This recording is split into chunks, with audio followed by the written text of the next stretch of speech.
ছোট ছোট বাচ্চারা মানে আমার স্পেশালি আমার বাচ্চারা আরাফ তো চিকেন উইংসের খুবই পাগল এবং ও এত বেশি চিকেন উইংস পছন্দ করে। দেখা যায় যে আমাকে দেশি মুরগি আনলে এবং দেখা যায় ফার্মের মুরগি আনলে দুটা থেকেই এই উইংসগুলো আলাদা করে রাখতে হয়। তো কারণ ও অনেক বেশি পছন্দ করে। যাই হোক, মোর রেসিপিতে চলে যায়। আজকে চিকেন উইংসের একটা মজাদার রেসিপি বানাবো। তো প্রথমে আমি চিকেন উইংসগুলোকে প্রথমে সেদ্ধ করে নেব এবং সেদ্ধর মধ্যে আমি নানা মশলা বা ইনগ্রিডিয়েন্টস অ্যাড করে দিব, কারণ এটা আমি একটু ডিফারেন্ট ওয়েতে রান্না করছিলাম। তো এদিকে আমি রসুন বাটা আদা বাটা দিয়ে নিয়েছি। যখন মানে চিকেন স্টকের উপর যখন মোটামুটি একটা সিদ্ধ হয়ে আসছে তারপর একটু শুকনা বা লাল মরিচ যেটা যে বলে দিয়ে নিয়েছি, আর একটু সামান্য পরিমাণে বা টেস্ট বা স্বাদ অনুযায়ী লবণ দিয়ে নিয়েছিলাম। তো এগুলোকে ভালো মতো নাড়াচাড়া করে নিচ্ছিলাম। আসলে আরাফ এত বেশি বললাম না যে আমার এই চিকেন উইংস মাসে 2-1বার বানাতেই হয়, এখন বানাতে বানাতে বিরক্ত।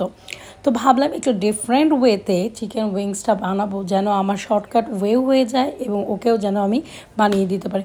এদিকে আমি একটু সামান্য পরিমাণ মতো সয়া সস নিয়ে নিয়েছিলাম। তো এখানে দেখলাম যে চিকেন উইংসগুলো মোটামুটি একটা বয়েল হয়ে গিয়েছে। তো যখন আমি দেখলাম যে এগুলো সিদ্ধ মোটামুটি হয়ে গিয়েছে, তখন আমি সবগুলোকে আমি উঠিয়ে নিচ্ছিলাম এবং এই স্টক যে চিকেনের স্টকটা বা চিকেনের যে পানিটা রয়েছে সেটা কিন্তু আমি ফেলে দিব না, আমি এটাকেও রেখে দিব। তার আগে আমি এই সবগুলো চিকেন উইংস তুলে নিচ্ছিলাম। চিকেনের যে পুরো পানিটা এটা কিন্তু পরবর্তীতে ব্যবহার করব। তো এই একই কড়াইয়ের মধ্যে আমি একটু সামান্য পরিমাণে তেল নিয়ে নিয়েছি এবং এখানে যদি অলিভ অয়েলটা ইউজ করা যেত বা বাটার ইউজ করা যেত মেবি আরেকটু ভালো হতো, কিন্তু দুটার একটাও ছিল না, তাই আমার ঘরে যে তেল ছিল সেটাই ব্যবহার করেছি। আর এখানে একটু রসুন বা গার্লিক যেটাই বলি না কেন সেটা নিয়ে নিয়েছি। একটু আরও ভালো মিহি করে কুচি করতে পারলে মনে হয় ভালো হতো। যাই হোক, ভালোর কোনো শেষ নেই। তো যে স্টকটা আমি রেখে দিয়েছি বা চিকেনের যে পানিটা সেটা কিন্তু আমি এখন ইউজ করব। তো আমি কিন্তু দিয়ে নিয়েছি। এরপরে একটু বারবিকিউ সস দিয়ে নিয়েছি। চাইলে বারবিকিউ সস যদি বাসায় না থাকে স্কিপ করা যেতে পারে, এটা কোনো বড় বিষয় না, কিন্তু অবশ্যই ওয়েস্টার সসটা কিন্তু অবশ্যই দিতে হবে, কারণ এখানে একটা ওয়েস্টার বা একটা ফ্লেভারটা যদি না থাকে তাহলে তো একটা ডিফারেন্ট রেসিপি হলো না। আর আমি কিন্তু টমেটো সসও কথা বলতে বলতে কিন্তু দিয়ে নিয়েছি। তো এখানে আমি টমেটো সস অ্যাড করেছি। এই সসগুলো কিন্তু মানে না দিলে টেস্টটা কিন্তু থাকবে না। আর আমি যে বাকি স্টকটা যে ছিল বা চিকেনের যে পানিটা, সেই পানিটার মধ্যে একটু কর্নফ্লাওয়ার দিয়ে নিয়েছি এবং কর্নফ্লাওয়ারটা ভালো মতন মিশ্রণটা কিন্তু করে নিতে হবে। তো এখানে দেখলাম উপরে একটু তেলও ভেসে এসেছে এবং এখন আমি সেইটা পানিটা বলি চিকেনের সেটা দিয়ে নিয়েছি। অবশ্যই কিন্তু চিকেনের মধ্যে কিন্তু আমি কর্নফ্লাওয়ার অ্যাড করে নিয়েছিলাম। এখন কিন্তু একটু আঠালো আঠালো কর্নফ্লাওয়ার দেওয়া মানে একটু আঠালো আঠালো একটা ভাব চলে আসবে। তো ওই লোকসটা কিন্তু আস্তে আস্তে একটু ঘন হয়ে আসছিল। তো ভালো মতন ভাজা ভাজা করে নিচ্ছিলাম, দেখতে পাচ্ছেন।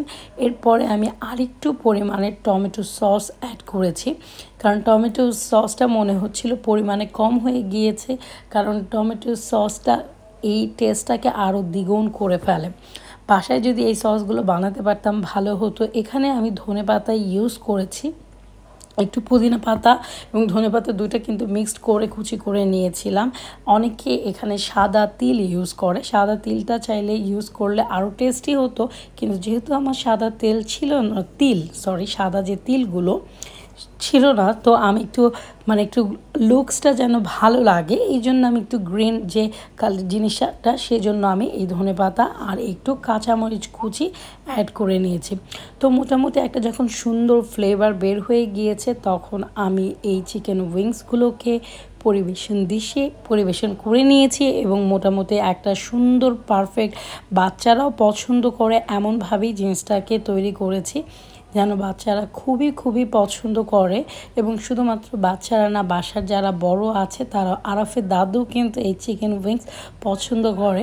তো শুধুমাত্র যে বড়রা ছোটরা পছন্দ তা না, বড়রাও খেতে পছন্দ করে এই চিকেন উইংস।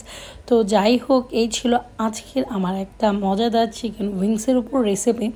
নেক্সট টাইম অন্য কোনো রেসিপি নিয়ে চলে আসবো। আর আমার এই রেসিপি কেমন হয়েছে অবশ্যই জানাবেন। আর তো ভুল মানুষ করতেই পারে, যদি কোনো ভুল হয়ে থাকে অবশ্যই কমেন্টস করে জানাবেন যে কোথাও কোনো ভুল করেছি কিনা।